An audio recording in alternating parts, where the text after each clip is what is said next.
اپنے دن کی ابتدا 3 چیزوں سے کیجیے: کوشش، سچ اور یقین۔ کوشش دن بہتر کے لیے، سچائی اپنے کام کے ساتھ، یقین اللہ کی ذات پر۔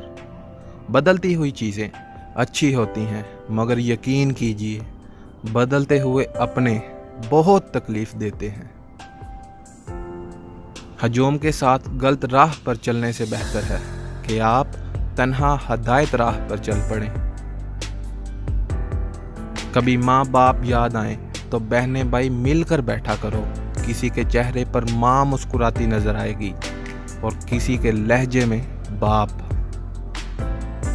لوگوں کو اس بات سے گزر نہیں کہ آپ خوش ہیں یا نہیں، انہیں فرق اس بات سے پڑتا ہے کہ آپ انہیں خوش رکھتے ہیں یا نہیں۔ ہر مسئلے کے لیے کوئی نہ کوئی حل ضرور ہوتا ہے، اور اسی حل کی موجودگی کے احساس کا نام امید ہے۔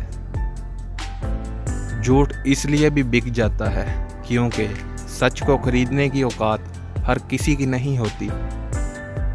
زندگی میں جب کبھی ہمارا خود سے سامنا ہوتا ہے تو سمجھ آتا ہے کہ ہم نے دوسروں کی خاطر اپنا کتنا دل دکھایا ہے۔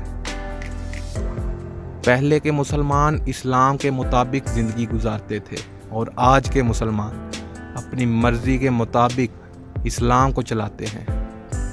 تمہارے نفس کی بہتری کے لیے اتنا کافی ہے کہ تم ان چیزوں سے دور ہو جاؤ جو تمہیں دوسروں میں نہیں پسند۔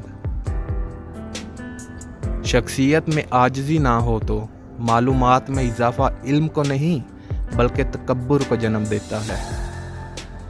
آپ جس کے ساتھ جتنا زیادہ مخلص ہوں گے وہ آپ کو اتنا ہی زوردار تھپڑ مارے گا کہ آپ کی مخلصی بھی حیران رہ جائے گی۔ جس معاشرے میں اچھی اور معیاری تعلیم مہنگے داموں بیچی جائے، وہاں قوم کی فکر کرنے والوں کی بجائے ذریعہ معاش کی فکر کرنے والے ہی پیدا ہوتے ہیں۔ کسی کے ماضی پر اس کی تذلیل کرنے سے پہلے سوچ لو کہ کہیں اس کا ماضی تمہارا مستقبل نہ بن جائے۔ بہت سی باتیں ایسی ہوتی ہیں جن کے جواب میں ہم ٹھیک ہے کے علاوہ کچھ نہیں کہہ سکتے، جبکہ وہ کسی بھی طرح ٹھیک نہیں ہوتی۔ بعض اوقات آپ جن لوگوں کو بہت زیادہ اہمیت دے دیتے ہیں تو ان کے نزدیک آپ کی کوئی اہمیت ہی نہیں ہوتی۔ گھر میں چھوٹی موٹی باتیں تو ہوتی رہتی ہیں، اور پرسکون زندگی گزارنے کے لیے ان باتوں کو نظر انداز کرنا اور ایک دوسرے کو برداشت کرنا ہی اصل نبھانا ہے۔